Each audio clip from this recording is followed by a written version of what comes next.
मुंबई से एक अहम खबर, जहां महाराष्ट्र के वज़ीर आला देवेंद्र फडणवीस, डिप्टी सीएम एकनाथ शिंदे और अजित पवार ने आज पिंपरी चिंचवड़ म्यूनिसिपल कॉरपोरेशन के ग्रीन म्यूनिसिपल बॉन्ड्स की बीएससी में लिस्टिंग तकरीब में शिरकत की। ये तकरीब मुंबई स्टॉक एक्सचेंज में मुनक्किद हुई, जहां मुख्तलिफ इदारों को उनकी काविशों के एतराफ़ में यादगारी शील्ड्स पेश की गईं। तकरीब का अहम लम्हा वो था जब वज़ीर आला और दोनों डिप्टी सीएम ने बॉन्ड लिस्टिंग के लिए घंटी बजाकर इस तारीखी लम्हे को यादगार बना दिया।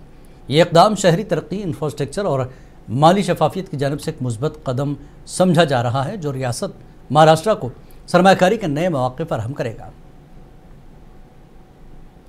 मी पिंपरी चिंचवड महानगरपालिकेचं मनापासून अभिनंदन करतो की ही देशातली पहिली महानगरपालिका झालेली आहे की ज्या महानगरपालिकेने ग्रीन बॉन्ड्स इश्यू केले।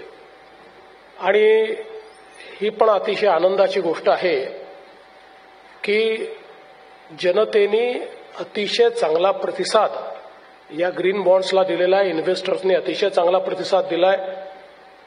मला सांगण्यात आलं की इश्यू झाल्यानंतर पहिल्या काही मिनिटातच 100 कोटीच्या वर हे बॉन्ड सबस्क्राईब झाले आणि त्यानंतर 5 पटीनं या बॉन्डचं सबस्क्रिप्शन झालं।